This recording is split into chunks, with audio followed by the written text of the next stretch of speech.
Olá pessoal, estamos aqui em mais um episódio do canal. Eu me chamo Tamires Reis, eu sou mãe que luta por justiça pela sua filha e eu também fui vítima de violência doméstica.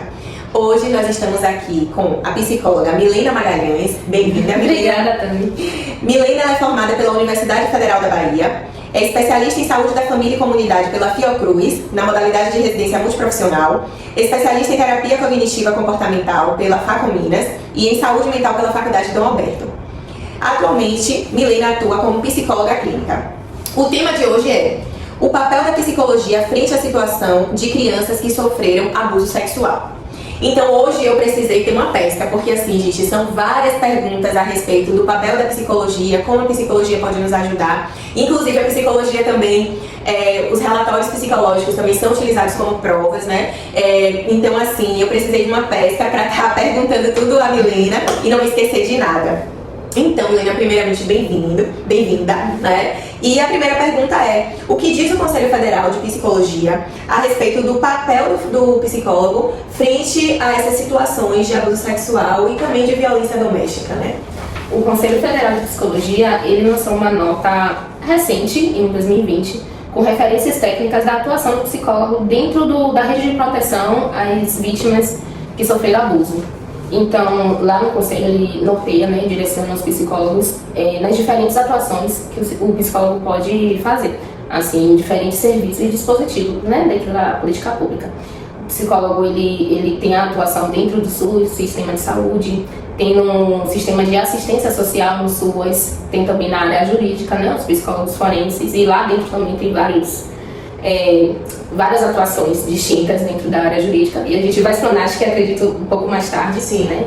E nas referências técnicas, né, diz que, assim como todo profissional de saúde que tiver esse contato, primeiro contato ou segundo que seja com as vítimas, né, e souber do abuso, do ato, ele deverá notificar.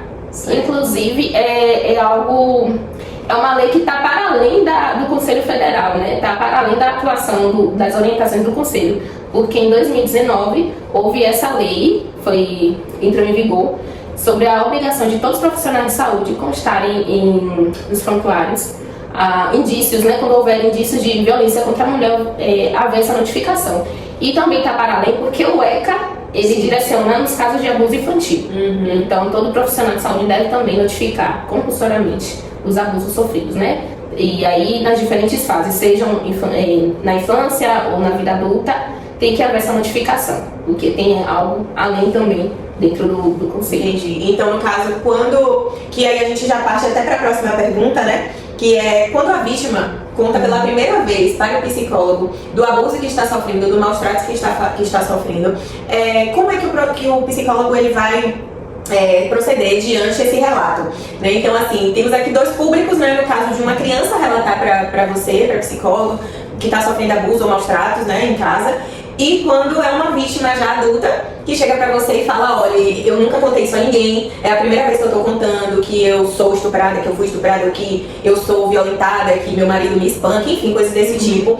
Nesses dois casos, né, crianças que contou pela primeira vez pra você e uma mulher que contou pela primeira vez, o que é que você faz? O que é que você, na verdade, pode fazer, né? Bom, pensando na função ali do psicólogo enquanto profissional, tem que haver a notificação, como eu falei, né, nos dois casos, mas frente ao paciente a gente tem que fazer o acolhimento, a escuta qualificada, né, o acompanhamento com esses pacientes, a notificação compulsória, como eu falei, só que aí, né, eu preciso abrir aí um parênteses ou um adendo grande, que assim como outros profissionais de saúde, né, alguns psicólogos podem ficar reticentes em fazer essa notificação. Até também por algum desconhecimento, como é que vai funcionar, como é que haverá um desfecho, o fluxo que pode ser grande, né, dentro da área da saúde para a área jurídica, porque acaba sendo um diálogo intersetorial, né? Então, até por uma certa ignorância, desconhecimento, falta de experiência, né, do psicólogo não saber. Uhum. Isso acontece com outros profissionais também da área da saúde, enfim, que esteja ali atendendo o paciente. Mas, a priori, o que o psicólogo tem que fazer é notificar e também atender esse paciente, né? Acompanhar, fazer o acolhimento. Como você diz isso na rede básica de saúde, no SUS, por exemplo? Não. Ou num consultório particular também, o procedimento é o mesmo? O mesmo. Então, se uma criança chega pra você, porque assim, muitos casos, gente, a criança, o abusador, ele pede segredo pra criança. Então, segredo não conte pra mamãe, não conte pra vovó, não conte pra titia, ou não conte pra babá fulana. Então, quando essa criança se vê acolhida por uma psicóloga que tem todo o preparo pra atender aquela criança e pra passar segurança pra essa criança, ela se sente à vontade de contar, né? Então, aí ela relata para você, psicóloga. E aí, no caso da mãe que está levando para terapia não saber, existe essa questão do segredo, do sigilo profissional e paciente, no caso de uma criança. Você fala primeiro com a mãe, você notifica o conselho tutelar, assim, qual é o passo, assim, né, de como proceder diante de um relato primeiro de uma criança, depois a gente fala da mulher que sofreu violência? Assim, nós psicólogos, a gente, né, fica conhecido por causa do sigilo profissional. Então, qualquer pessoa, até mesmo a mãe e tal, acredita que há um sigilo ali dentro do ambiente, né, no set terapêutico. Isso seja na atenção primária, em consultório particular ou em outras áreas. Mas o conselho também, nosso código de ética, ele prevê quebra de sigilo, né, quando há situações como essa de crime, e visando o menor prejuízo. Então, assim, a gente pode quebrar o sigilo, mas sabendo bem o que é que vai ser colocado, né? Como é que foi aí? Não expor tanto detalhes, né? Mas aí, no caso, você chama a mãe e fala da situação, por exemplo, se a criança relatou pra você que é o papai, que é o vovô, que é o tio, né? Então, quem leva ele pra terapia é a mãe. Você conversa com essa mãe do que tá acontecendo em casa, ou você primeiro faz a notificação no conselho? Existe um fluxo ou não? A gente conversa primeiro com o cuidador primário, né? Isso, quem leva, né? Então, geralmente é mãe, né? A gente fala primeiro com esse cuidador primário e expõe a mãe também o que é que vai ser feito depois, né? Porque a notificação compulsória, então a mãe tem que ficar sabendo. Assim como os processos dentro da terapia, né? A gente dá uma prévia, né? Dá um feedback. Do que é que vai fazer, os objetivos e tal. Mas nesse caso, a gente notifica o cuidador primário, né? E em seguida faz o fluxo. Que no caso de uma criança é conselho tutelar. Sim. Vocês não vão direto para uma delegacia, abrir boletim de ocorrência, nada disso, é conselho tutelar. É conselho tutelar. E o psicólogo clínico, é porque você está perguntando, eu estou entendendo que é direcionado ao psicólogo clínico, né? Mas isso Que enfim, quando a mãe identifica logo os primeiros sinais, isso, aí leva para o terapeuta, enfim. Então, no caso do psicólogo clínico, faz esse fluxo, mas ele não vai deixar de acompanhar a criança, né? Porque ele está em tratamento desde o início, com aquele psicólogo. Sobre ainda essa pergunta, eu lembrei que, assim, há uma questão do vínculo terapêutico, né? Porque a gente é conhecido pela questão do sigilo. Então, é muito importante que o psicólogo, ele esteja preparado sobre como vai fazer, né, essa quebra de sigilo, que ele tem o respaldo para fazer, mas sem quebrar o vínculo, né? Seja com a criança ou com uma mulher adulta, por exemplo. É muito importante você falar isso, Milena, porque não só a criança, mas o adolescente, né? Que recentemente fizemos uma caminhada na frente do Shopping da Bahia, né? Justamente para chamar a atenção, alertar a população a respeito desses casos, desses números altíssimos de violência doméstica e abuso sexual infantil. E foi muito interessante porque muitas pessoas paravam a gente para falar: onde é que a gente denuncia? Como é que a gente denuncia? Eu não quero me identificar, eu tenho medo. Então a gente explicou de fazer denúncia anônima, enfim. E teve um caso de uma criança pré-adolescente de 14 anos que vivia essa situação em casa com o seu pai, né? A mãe sabia porque imaginava, fazia vista grossa, né? Por medo, porque era um relacionamento violento que ela vivia com o marido. E aí a menina de 14 anos contou para a coleguinha da escola. E a coleguinha da escola, na mesma idade de 14 anos, contou para o pai dela. E o pai dela falou: o que é que eu faço? Eu tenho que fazer alguma coisa. Né? O pai da coleguinha. O pai da coleguinha. Sim. Então, e aí, quando ele estava passando pela frente do Shopping da Bahia, ele viu a caminhada, viu a movimentação, cartaz, a camisa. Sim. E aí ele perguntou, então, como a gente estava com os panfletos informativos, né, da Polícia Civil, estava com os panfletos também do Viver, que é um órgão que faz o acolhimento de vítimas, né, de abuso sexual. Estávamos também com os panfletos da primeira vara de violência doméstica da mulher contra a mulher e violência contra a mulher. Então, a gente orientou. E aí ele falou: eu vou fazer essa denúncia, né? Então, assim, uma denúncia que vai ser anônima, mas vai chegar até a pessoa, né? Então, assim,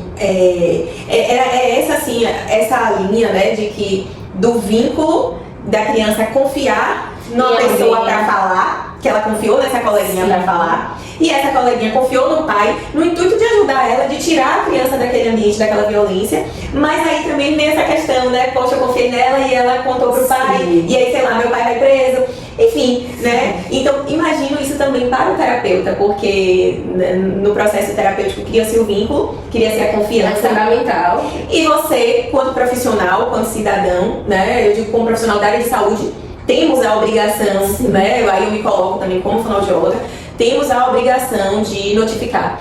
Quando a gente percebe, como você falou, indícios de que está acontecendo uma violência, um abuso, né? Então, você conversa com o seu paciente que o que vai fazer ou não nesses casos. Sim, como você bem falou, né? O vínculo é uma parte fundamental aí. Sim. Não só com o PIS, mas também com outros profissionais de saúde. Então, fora os contextos de abuso, esse vínculo ele tem que ser fortalecido a cada sessão, né? No processo terapêutico todo. Porque vem outras situações de violência também, outras situações, né, graves e tal, até para identificar transtornos ou que faz parte daqueles transtornos. Esse é o nosso papel, de estar fortalecendo o vínculo. Então, saber trabalhar bem a comunicação com o paciente, né? Explicar a ele que foi necessário essa quebra. Eu acho que é fundamental, é uma coisa assim obrigatória da gente, né? Implícita, de ser fortalecida. Porque esse vínculo, infelizmente, pode ficar sensível a partir da quebra, mas ele tem que ser quebrado. E eu acredito que depois ele, continuando no processo terapêutico, ele vai entender da necessidade. Né? Talvez foi aquele empurrão que ele não tinha coragem de falar, de denunciar, de abrir ele ou ela, né? De abrir o boletim de ocorrência. E aí teve esse suporte, né? Interessante. Eu acho que daí a gente também já puxa para a mulher, o adulto, né? Que relata uma situação de violência, de maus tratos, de abuso. Eu acredito que o fluxo seja um pouco diferente, né? No caso da criança, você chama o cuidador primário, como você falou, para aprender os termos, gente. Você chama o cuidador primário, depois notifica conselho tutelar. No caso de um adulto, você primeiro conversa com esse adulto, tenta fortalecê-la, né? Para que a denúncia venha dela, um boletim de ocorrência, enfim. Mas você também faz alguma notificação? Bom, como eu falei, embora recente, mas há uma lei que fala que qualquer indício de violência contra a mulher, e é algo generalizado, né? Pode ser a violência doméstica ou a situação de abuso também. Todo profissional de saúde, ele é obrigado a registrar no prontuário do paciente. Claro, né? Respeitando a questão, no caso do psicólogo mesmo, a questão do sigilo. Mas os indícios, né? Há formas de se colocar no prontuário. Então, é a obrigação, né, de nós, como profissionais de saúde, notificar. No prazo de 24 horas também para a delegacia, além do prontuário, fazer essa notificação. E aí, o que é que vamos fazer no caso de mulheres adultas? Mesmo no caso das crianças, né? Explicar para ela por que é necessário, claro, tendo todo acolhimento, né? Respeitando, embora não seja da psicanálise, mas utilizando um termo aqui, mas a questão das resistências do paciente, né? Então, a gente tem que entender que é sensível, mas que é um passo que a gente vai trabalhar em sessão. Por isso que o psicólogo precisa de supervisão também. Mas equilibrar aí a questão de fortalecer o vínculo com fazer o que é necessário, inclusive perante a lei. Né? E não entender que, embora tenha um laço um pouco rigoroso, né? Tem que fazer o que é perante a lei. E o meu paciente, como é que vai ficar? Mas até que a gente está fazendo perante a lei é em benefício ao paciente, né? Visando que vai ter uma consequência positiva para ele. Né? Embora a trajetória eu entendo que é bem complexa e difícil, né? Para qualquer paciente. Mas dará frutos positivos. Agora, essa notificação em prontuário morre ali e não vai para nenhum órgão, não vai para lugar nenhum? Não, tem que também fazer a notificação em 24 horas para as delegacias. Para as delegacias. E eu acho que por ser uma lei recente, muitas pessoas não sabem. Depois eu vou disponibilizar, gente, no Instagram, né? Tá no site do Senado e tudo. Então é algo, né, que realmente... Só que é recente. Porque eu vejo muita, assim, depois do meu vídeo no Instagram, muitas mães relatam essa resistência, não é só de psicólogos, mas de profissionais em geral, em notificar, né, situações de abuso e violência. Isso, gente, eu incluo escolas, eu incluo médicos, pediatras, terapeutas de uma forma geral. O foco aqui está sendo psicólogo, porque é aquele profissional em que muitas vezes a criança fala, em que a mulher fala, em que a vítima fala, né? Até porque tá ali tentando curar as feridas. Então, se a base daquela ferida é aquela violência que sofre, aquele abuso, é inevitável não falar a respeito. Então, assim, que os relatos que eu ouço é que existe muita resistência dos profissionais. Então, eles preferem, não é nem fingir que não viu, mas passar panos quentes, né? Achar que é uma mudança comportamental por algum motivo, né? E não, por mais que esteja ali claro o que é que está acontecendo, prefere acreditar que são outras questões ou até atribuir uma patologia, no caso de uma criança, a um comportamento mais agressivo, a um comportamento introspectivo, a uma seletividade alimentar. Então, assim, é mais fácil, entre aspas, você atribuir uma patologia, algum tipo de doença, né? Falando a grosso modo, tá, gente?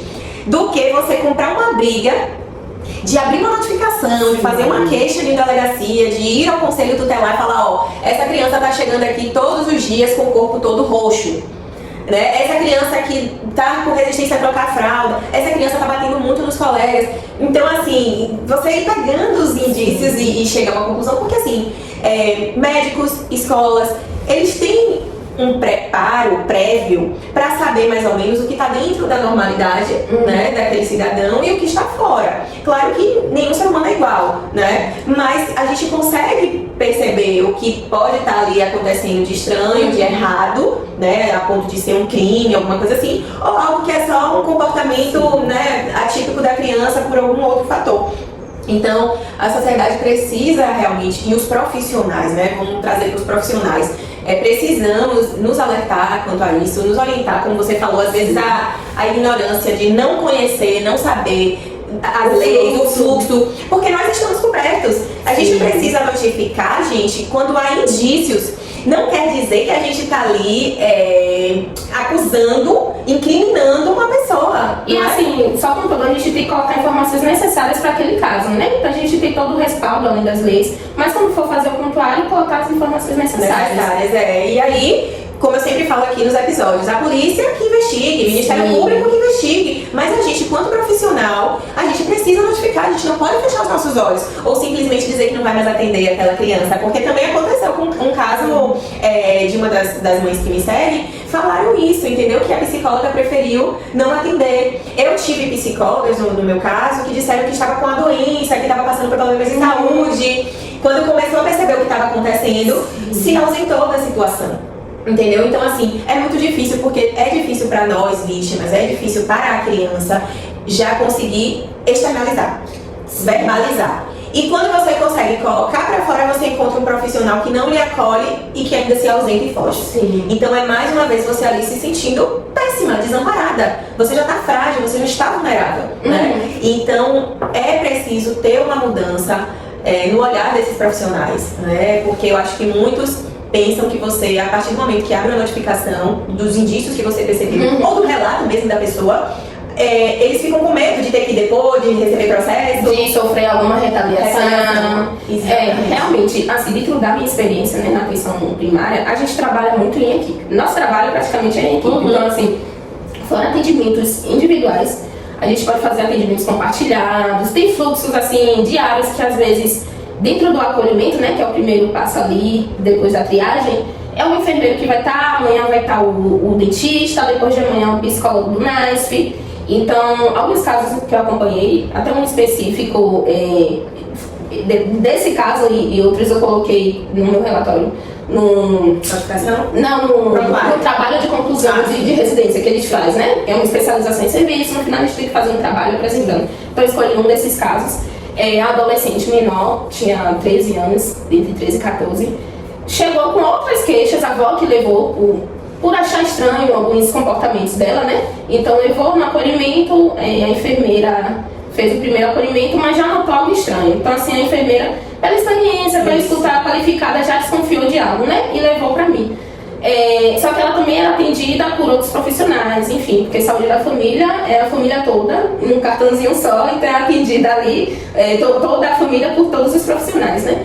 Mas eu fiquei acompanhando, fazendo atendimento clínico com essa adolescente, mas no momento de notificar, inclusive para a família, os profissionais tiveram resistência, por desconhecer. Imagina. Aí também vem o medo da segurança, da integridade física, né? Sofrer retaliação, além por algumas ignorâncias, né, de não saber o fluxo exatamente. Por exemplo, essa lei, ela foi aprovada pelo Congresso, o veto do presidente da época foi em 2019 e o Congresso derrubou o veto.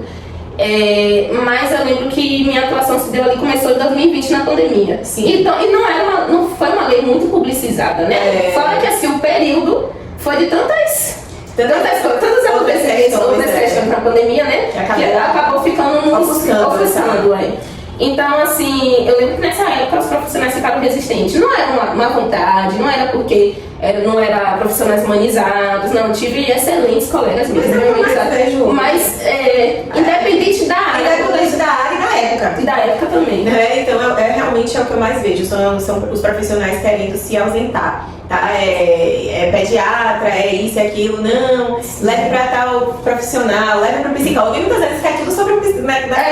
Qualquer coisa que mexe com a emoção. Basta o paciente chorar, Não, e quando são fatos de abuso ou violência que não tem marcas físicas, né? Então, o médico, por mais que tenha ouvido do paciente, ou por mais que tenha visto alguma coisa ali, né, no conjunto, que dê indícios do que está sofrendo, ele prefere não colocar isso num relatório dele e encaminha para o psicólogo fazer. Então, realmente falta muito isso de todos os profissionais da área de saúde, dos profissionais que trabalham em escolas, né, de todos os terapeutas, essa conscientização. E tirar esse medo, esse receio de ser retaliado, de ser isso, de ser, sabe? Parar com isso, porque eles são vidas que você vai estar salvando, não é?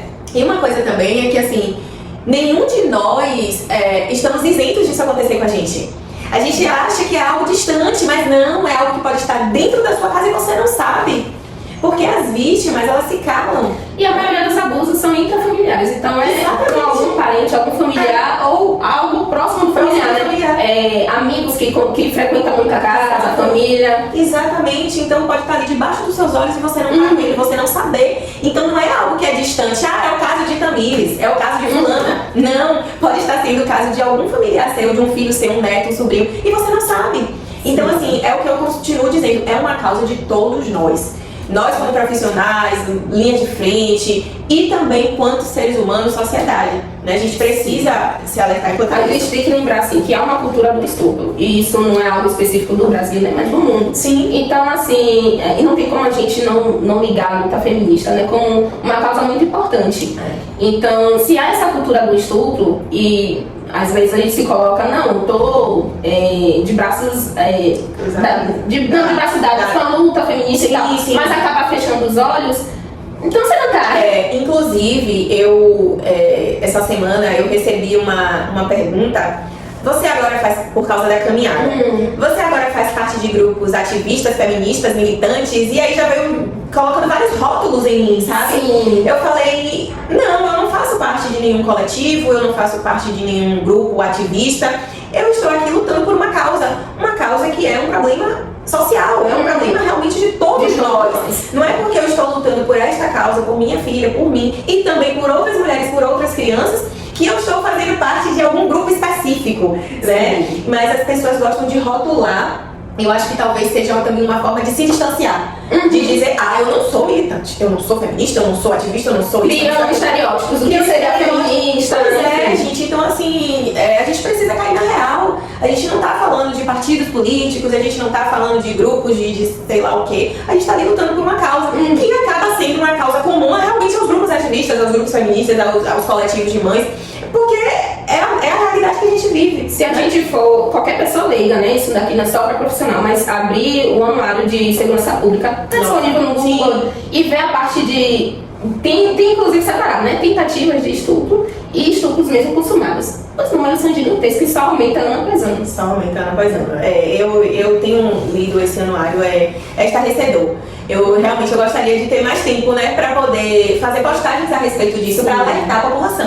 Isso são os notificados. Os notificados. Imagina aqueles que são a maioria, que não são notificados, que a pessoa vive aquilo ali em silêncio, né, até chegar ao ponto de cometer alguma coisa contra a própria vida ou de realmente chegar a um óbito. Inclusive, Tami, assim, o que mais chegava para mim não eram os casos de crianças que sofreram abusos. Esses foram poucos, mas não porque existem poucos, né? Porque não chegava. Não chegava. Os que mais chegavam eram o quê? Mulheres já adultas, de 20 anos para cima, mas também mais velhas, que sofreram na infância. Imagina. Às vezes contou para a mãe ou para um parente próximo, mas não foi levado adiante. Ou não contou, né? Porque tem a questão de sofrer retaliação do agressor. Então a vítima fica muito coagida. Muito coagida. Já sofreu uma violência, que é o abuso, e aí tem a possibilidade de sofrer outra, porque o agressor sempre ameaça, né? Sempre. Então tem uma polivitimização também nas vítimas. Isso pode tornar o caso ainda mais complexo e há uma extrema importância de ter um acompanhamento, né? Mas muitas não chegam, não fazem a notificação, ou não chega a nenhum serviço público, enfim. E vai fazer isso lá na vida adulta, quando tem outras repercussões. E era o caso de minhas pacientes, de chegarem no acolhimento se questionando de dor de cabeça frequente, insônia, ansiedade. Ela já se diagnosticava, né? Não, acho traumatizada por conta de traumas vividos ali na infância, né? Chegava e tava com ansiedade, chegava no acolhimento com outros profissionais, enfim. Não, porque eu não consigo dormir, eu tomo remédio há anos, eu tenho ansiedade, já até passei por psiquiatra, CAPS, enfim, né? Fala todo o percurso da rede de atenção psicossocial. E aí, quando se depara pela primeira vez com o psicólogo, não, correção, que algumas não fazem o percurso da RAP, só a única oportunidade de ter ido em algum momento é no posto de saúde, né? Sim. Mas quando se depara pela primeira vez com uma psicóloga e sente uma vinculação, no primeiro atendimento aí solta. Solta, né? O que era para ser uma queixa, não, é que eu tô com muita dor de cabeça. Aí outro profissional, né, médico, enfermeiro, está identificando, pode ser que ela tenha uma demanda emocional, vamos mudar para psicólogo. No primeiro atendimento fala, e aí porque não houve um encorajamento na infância, não houve rede de apoio nenhuma na infância. Então a maioria que chegava para mim eram mulheres que já haviam sofrido na infância, entendeu? E aí há toda uma repercussão não só emocional dela, mas nas relações interpessoais, relações familiares, porque às vezes confidenciou a alguém da família, mas não deu credibilidade à fala, fez vistas grossas, enfim, porque realmente é uma situação, eu entendo que é difícil, né, do ponto de vista emocional, até você escutar de alguém. Eu digo, quem não esteja envolvido nunca aconteceu, como você falou no início, né? Pode acontecer com todos nós e aí se deparar com a surpresa. Então, há um familiar que se depara com essa surpresa, uma mãe, né? Meu Deus, ouvi agora da minha filha. E aí não sabe o que fazer. Exato. E acaba não fazendo nada. É o que mais acontece, não sabe fazer e vem aquela questão de como eu vou provar?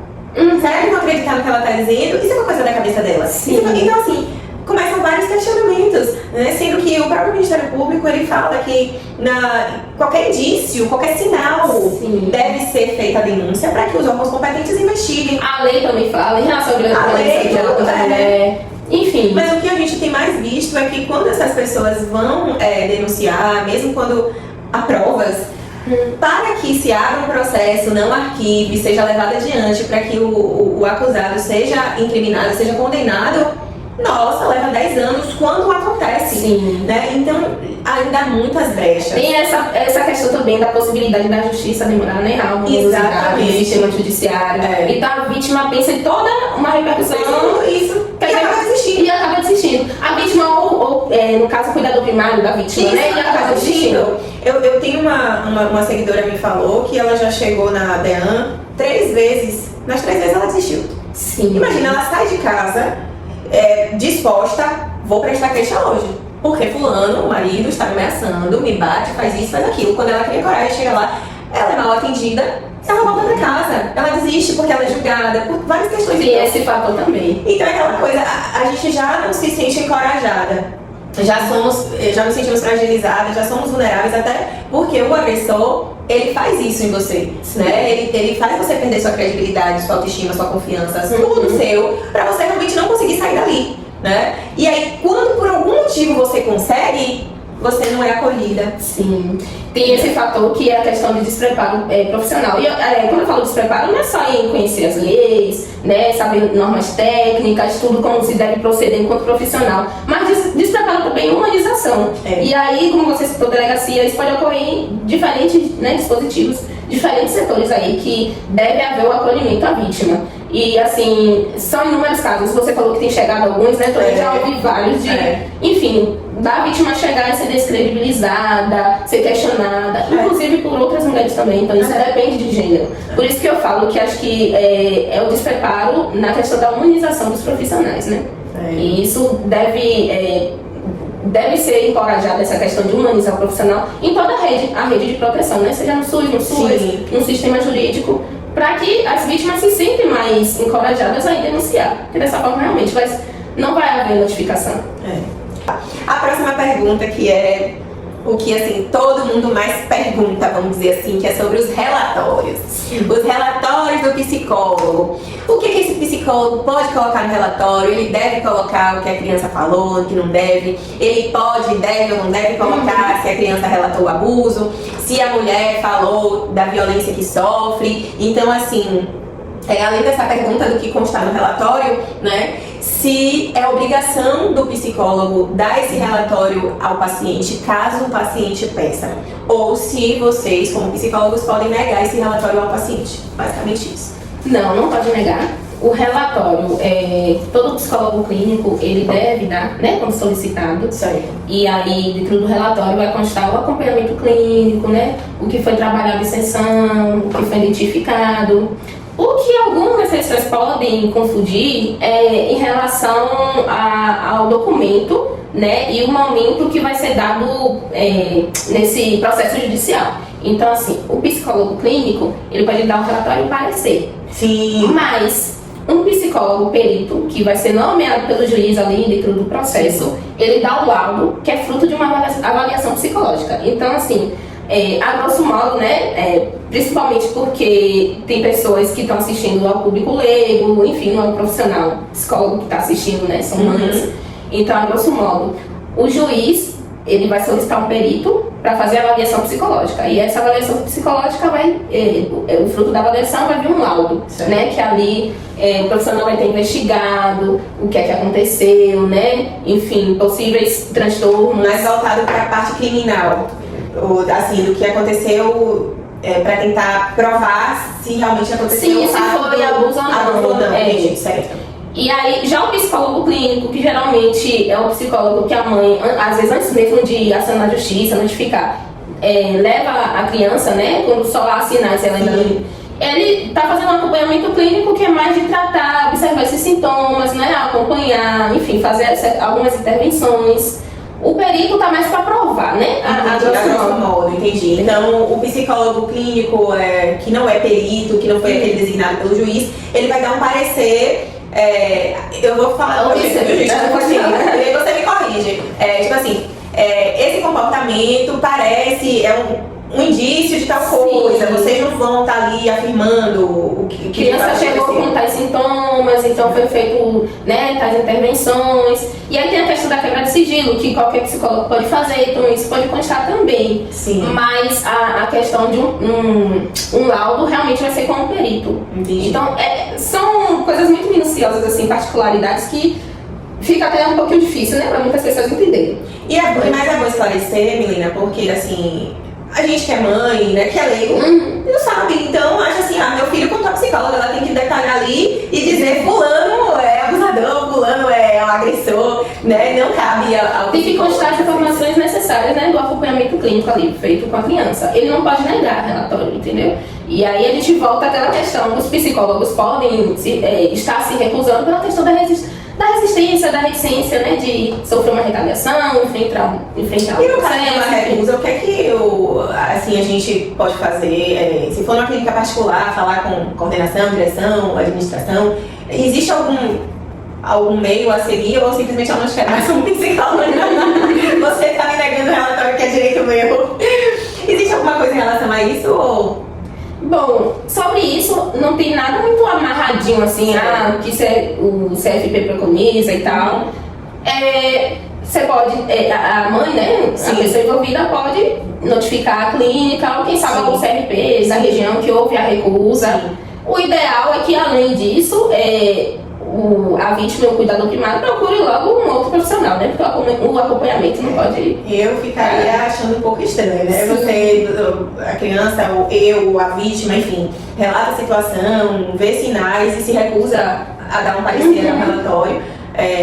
Eu realmente ficaria assim, nossa, né? Até onde eu devo ir com esse profissional? Que vem o início da nossa conversa, que é justamente... Quando você tem conhecimento do fato que está acontecendo, é uma obrigação do profissional de todas as áreas fazer a notificação, né? Então, aí, se esse profissional não quer dar um relatório com parecer, você acha que esse profissional vai notificar? Acho difícil. Sim, viu? pois é. Acho um pouco difícil, mas enfim. Então, pode haver essa tentativa mesmo, né, de tentar relatar com a clínica responsável, né, falar o CRP da região, mas não faltar a questão do acompanhamento, né, tentar buscar referências, até de profissionais que estejam mais atentos, atuantes na área, entende? Porque também não pode faltar. Porque essa questão da reticência de um profissional pode acabar interferindo tanto no cuidador como na vítima, procurar outro, né? Exatamente. E aí, como é que vai ser, como é que esse emocional vai ficar, sabe? Psicológico. Vai deixar de ser cuidado? Não pode, né? E aí vem até já as outras perguntas, que é o psicólogo, ele pode ser chamado para depor, ele pode ser chamado para ser testemunha, juridicamente falando, não sei se você sabe dizer, né? Mas enfim, dentro da sua experiência, é possível? Sim, não? E por quê? A questão do depoimento, né, e até de ser testemunha, é basicamente a mesma regra da questão dos documentos. Se for um psicólogo clínico, né, falar que tem feito acompanhamento com a vítima de tal período a tal período, identificou tais traços ou sintomas, sinais, enfim, foi feita tais intervenções. Então, se restringir ao que é necessário, né? E na questão da quebra de sigilo, ele é respaldado porque se houver alguma coisa que fere os direitos humanos ali da vítima, pode haver a quebra de sigilo, mas também se atentar ao que é necessário. E aí, pode-se modificar a questão do depoente assim no processo, se for o perito. Aí o perito já vai falar, sabe, o que é que ele fez dentro da avaliação psicológica. O perito parece ser mais objetivo no que tem que provar ou não ali naquele momento, né? O psicólogo, o clínico vai mais pelos sinais, para dar o parecer. Mas eu entendi. Então, de uma forma geral, vocês podem falar abertamente o que houve, ter essa quebra do sigilo, se for perante um juiz, né? Tem esse respaldo da lei. Fora isso, vocês só podem falar o parecer de sinais, o comportamento. Isso, o que foi observado dentro do acompanhamento clínico ali com a criança, com a vítima adulta, enfim. Bom, perfeito. Por hora, né, eu não tenho mais nenhuma pergunta. Vocês, se tiverem perguntas a fazer, Milena vai estar disponibilizando o seu tempo para estar respondendo uma caixinha de pergunta, tá certo, gente? No Instagram, como a gente sempre costuma fazer. Milena, muito obrigada. Sim, eu acho que faltou só a gente contar. A gente tentou até algumas, de uma maneira nas entrelinhas, né? Sim. Mas a questão da rede de apoio, né? Sim, eles focam muito, né? No que tange aos profissionais estarem reticentes e tal. Mas é muito importante também essa rede de apoio. A gente conversou um pouco antes também da entrevista, mas é muito importante a rede de apoio, muito. Tem um ditado, né, que fala que para criar uma criança é preciso uma aldeia inteira. Então, isso fora de uma situação, né, de abuso. Imagine quando há a situação de abuso. Então, é muito, muito importante que a vítima tenha rede de apoio. E aí, no caso de uma mãe, né, de uma criança, tenha também essa rede de apoio para que os cuidados, né, sejam continuados. Porque é uma rotina pesada, né, porque as crianças que passaram por traumas, de uma forma geral, seja violência, maus tratos, né, abuso, elas carregam esse trauma no corpo e na mente. Então, são crianças que muitas vezes têm insônia, têm perda de apetite, ou ao contrário, né, têm compulsividade alimentar, mas têm pesadelos noturnos, fazem xixi na cama, fazem as dejeções nas calças, têm dificuldade em conviver socialmente, têm crises de irritabilidade, têm crises comportamentais.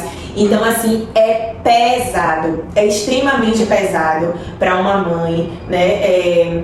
Que muitas vezes também veio de um relacionamento abusivo, que ela também é vítima, está ali ainda tentando curar suas feridas. Na maioria das vezes. Na maioria das vezes, e ainda ter que lidar com um filho também traumatizado, mas que é criança e não sabe regular muito bem suas emoções.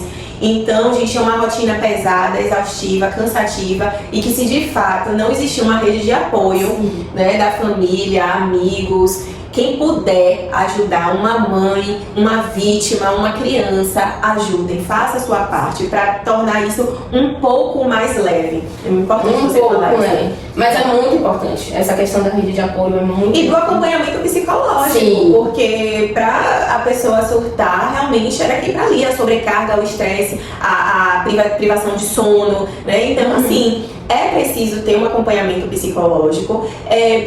Essa pergunta me veio aqui agora em relação a atendimento psicológico gratuito. Você falou como é, das unidades básicas, enfim, tem esse atendimento psicológico? Sim, em toda a rede de atenção psicossocial, que é na atenção primária, as unidades básicas, na terciária, que é os CAPs, e também, na terciária, não, correção, os CAPs são da secundária, e na terciária, que é urgência e emergência, hospitais, sabe? Muitas vezes os hospitais é a porta de entrada. Entendi. Né, então, se essa vítima tiver realmente com questões emocionais muito fortes, né?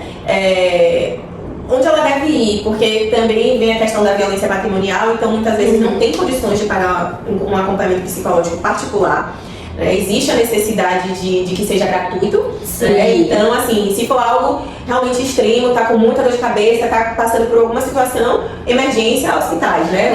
Mas é importante pontuar que, assim, apesar de alguns estigmas, né, que o SUS carrega, o SUS ou o SUAS, né, qualquer serviço público, mas ele é universal, né? O acesso a ele é universal. Então, independente das condições financeiras, que pode ocorrer da mãe a criança ter em algum momento uma condição financeira melhor, mas até devido à situação de abuso, né, não está com um plano de saúde, enfim, não contar com recursos. Mas qualquer pessoa tem que ter o atendimento na rede de atenção, né, de proteção às vítimas de violência. E a rede integra os dispositivos de saúde, como eu falei, da atenção primária, CAPs, hospitais, UPAs, no SUAS, que são os CRAs, os CREAs, entende? As delegacias especializadas ou não também. Então, assim, o acesso é universal.